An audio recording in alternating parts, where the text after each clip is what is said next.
अचानक से उसकी आवाज बंद हो जाती है क्योंकि उसके चेहरे से उसके होंठ गायब हो जाते हैं। इसके बाद एंसन का बॉस सर्जरी से अपने होंठों को खुलवाता है, पर उसे पूरा विश्वास है कि उसके साथ जो कुछ हुआ है वो एंसन ने किया है। इसीलिए वो एफबीआई एजेंट्स म्यूल्डर और स्कली के पास जाता है, उन्हें अपनी फोटो दिखाता है और बताता है कि मेरे साथ जो कुछ हुआ है वो सब एंसन ने किया है, आपको उसके खिलाफ एक्शन लेना होगा। हालांकि इन्हें विश्वास नहीं होता कि कोई इंसान ऐसा कर सकता है, लेकिन फिर भी वो इस केस पर तहकीकात करने का फैसला करते हैं। वही एंसन को दिखाया जाता है जो घर पर अपने भाई के साथ रहता है। एंसन के भाई के पैर खराब होते हैं, इसीलिए वो व्हील चेयर पर रहता है। एंसन के घर पर वो लड़की भी होती है जो उसे कालीन के अंदर मिली थी। दरअसल ये एक फीमेल जीनी है जो भी इसे कालीन से निकालता है। ये उसकी 3 विशेष को पूरा करती है और एंसन ने अपनी पहली विश में अपने बॉस के मुंह को बंद करवा दिया था ताकि वो कभी उसे डांट ना पाए। दूसरी विश में उसने एक बोट मांगी थी जो अब भी एंसन के छोटे से घर के बाहर खड़ी होती है, क्योंकि उसने जीनी को डिटेल में नहीं बताया था कि उसे बोट समंदर में चाहिए, इसीलिए अब ये बोट उसकी सरदर्दी बन चुकी है। उसके पास अब एक आखिरी विश बची है जिसे वो सोच समझ कर मांगना चाहता है। वही म्यूल्डर स्कली को दिखाया जाता है जो एंसन के घर के बाहर पहुंच जाते हैं। घर के बाहर इतनी बड़ी बोट देखकर वो हैरान होते हैं। एंसन भी उन्हें अपने घर की तरफ आते हुए देख लेता है, इसीलिए वो अपने भाई से कहता है कि उन्हें घर के अंदर मत आने देना। और जब एंसन का भाई दरवाजा खोलता है तो वो दोनों के दोनों एंसन के बारे में पूछते हैं। वो बताता है कि एंसन घर पर नहीं है, और यहाँ पर म्यूल्डर और स्कली उस लड़की को देख लेते हैं जो कालीन के अंदर से निकली थी। इनके पास सर्च वारंट नहीं है, इसीलिए म्यूल्डर और स्कली यहाँ से चले जाते हैं। एंसन बहुत ज्यादा दुखी और परेशान होता है क्योंकि उसकी 2 विशेष में उसे कुछ भी हासिल नहीं हुआ। जीनी उसे कहती है कि तुम्हें सब कुछ डिटेल में बताना होगा, क्योंकि जितना तुम मांगोगे मैं तुम्हें उतना ही दूंगी। जीनी उसे इशारा करती है कि तुम्हें अपनी तीसरी विश में अपने भाई के पैरों को ठीक करवा लेना चाहिए, लेकिन वो उसकी बात पर ध्यान नहीं देता और कहता है कि मुझे गायब कर दो। जीनी उसकी इस विश को पूरा कर देती है, जिसके बाद वो अपने कपड़े उतार कर इनविजिबल होकर घर से बाहर निकल जाता है। वो देखता है कि सड़क के दूसरी तरफ 2 लड़कियां हैं। वो उन्हें पास से देखना चाहता है, पर जब वो सड़क को पार कर रहा होता है तभी उसे एक ट्रक हिट कर देता है, जिससे उसकी मृत्यु हो जाती है। अब क्योंकि उसकी बॉडी इनविजिबल है, इसीलिए उसकी बॉडी को कोई भी नहीं देख सकता।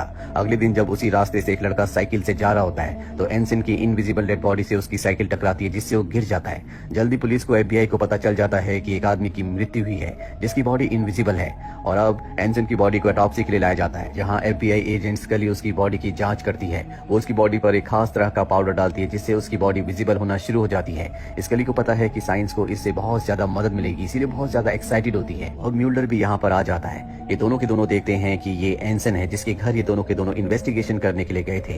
म्यूल्डर को एक अरब माइथोलॉजी पर विश्वास होता है जो कि जीनी की माइथोलॉजी है। उसे लगता है कि एंसन को कोई जीनी मिला होगा और उसने अपनी विश में अपने आप को गायब कर दिया, और स्कली को इस थ्योरी पर विश्वास नहीं होता। वो इसे साइंटिफिक तरीके से देख रही होती है। म्यूल्डर एक बार फिर से एंसन के घर जाता है, जहाँ पर उसके भाई को बताता है कि तुम्हारे भाई एंसन की मृत्यु हो चुकी है। एंसन के भाई को सुनकर दुख होता है। म्यूल्डर कहता है कि मुझे तुम्हारा राज पता है, जरूर तुम्हें कोई पुराना चिराग मिला है जिसके अंदर से जीनी निकलता है और वो तुम्हारी विशेष को पूरा करता है। एंसन का भाई उसकी बात सुनकर डर जाता है और उसे खाली बॉक्स देकर कहता है कि हाँ, इसी बॉक्स के अंदर से वो जीनी निकलता है। म्यूल्डर उस बॉक्स को लेकर अपने ऑफिस आ जाता है, लेकिन जल्दी उसे पता चल जाता है कि इस बॉक्स के अंदर से कोई जीनी नहीं निकलता।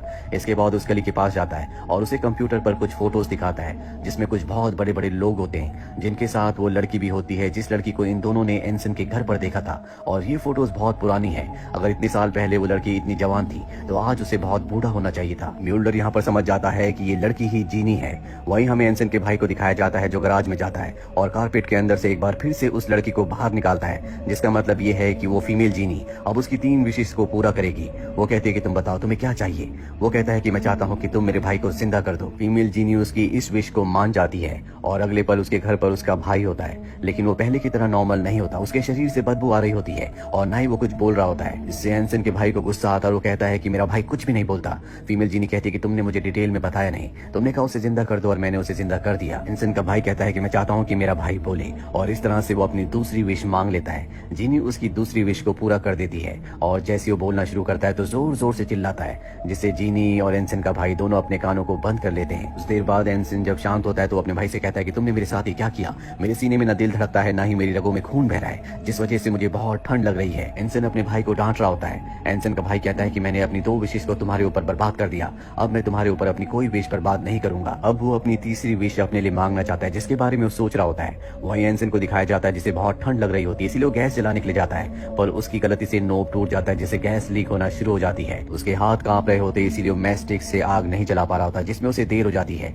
और जैसे वो मैस्टिक को लाइट करता है एक बहुत बड़ा ब्लास्ट होता है। इस ब्लास्ट में एंसन एक बार फिर से मारा जाता है, पर अब उसका भाई भी मारा जा चुका है। ठीक इसी वक्त म्यूल्डर और स्कली भी घर के बाहर आ चुके होते हैं, जिनकी इस धमाके में मृत्यु होने से बच जाती है। लेकिन इन दोनों को पता है कि अब भी ये सिलसिला खत्म नहीं हुआ। जल्दी इन्हें वो कालीन मिल जाता है जिसके अंदर वो जीनी होती है। म्यूल्डर कालीन से जीनी को बाहर निकालता है, जिसके बाद अब म्यूल्डर उससे इन्वेस्टिगेशन करना शुरू कर देता है। वो बताती है कि आज से 500 साल पहले मुझे जीनी का एक चिराग मिला था। जिस चिराग से जीनी बाहर निकला, उसने कहा कि मैं तुम्हारी 3 विशेष को पूरा करूंगा। मैंने अपनी 2 विशेष पर बात कर दी और तीसरी विश में मैंने मांगा कि मैं तुम्हारी तरह शक्तिशाली बन जाऊं। मैं उसकी तरह शक्तिशाली तो बन गई, लेकिन उसकी तरह श्राप भी मुझे लग गया। मैं कालीन में कैद हो गई। जो भी मुझे कालीन से बाहर निकालता है, मैं उसकी 3 विशेष को पूरा करती हूँ, जिसके बाद एक बार फिर से मैं कालीन में कैद हो जाती हूँ। फीमेल जीनी कहती है कि इंसान बेवकूफ है, वो कभी भी विशेष को पूरी तरह से मुझे डिटेल में नहीं बताते, जिस वजह से उनका अंत बहुत बुरा होता है। इसीलिए मुझे इंसान अब बिल्कुल पसंद नहीं है। म्यूल्डर उस फीमेल जीनी से कहता है कि तुम यहाँ से जा सकती हो, हम तुम्हें अरेस्ट नहीं करेंगे।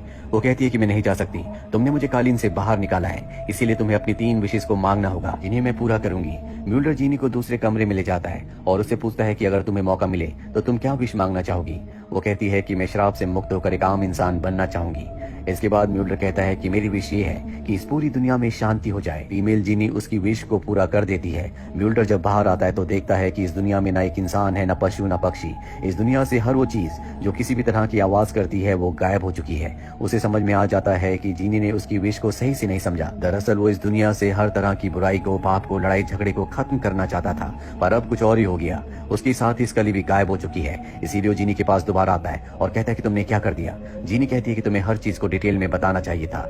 इसके बाद दूसरी विश में वो कहता है कि जैसा पहले था वैसे हो जाए, और उसकी दूसरी विश को जीनी पूरा कर देती है, जिसके बाद सब के सब वापस आ जाते हैं और अब उसके पास एक ही विश है। म्यूल्डर अपनी विश को बहुत अच्छे से लिखता है ताकि सब कुछ डिटेल में वो फीमेल जीनी को बता सके। म्यूल्डर इस दुनिया को बेहतरीन बनाना चाहता है, जहाँ पर कभी किसी के पास किसी चीज की कमी ना हो, किसी भी इंसान को किसी चीज के लिए किसी तरह का संघर्ष ना करना पड़े, हर इंसान की जिंदगी में खुशी हो, दुख का इस दुनिया में नामो निशान ना हो। स्कली भी वहाँ पर आ जाती है, जो उसे समझाती है कि ईश्वर ने इस दुनिया को इस तरह से बनाया है, इसके पीछे कुछ न कुछ कारण होगा। जब हम संघर्ष करते हैं और किसी चीज को पाते हैं तो उसकी खुशी अलग ही होती है।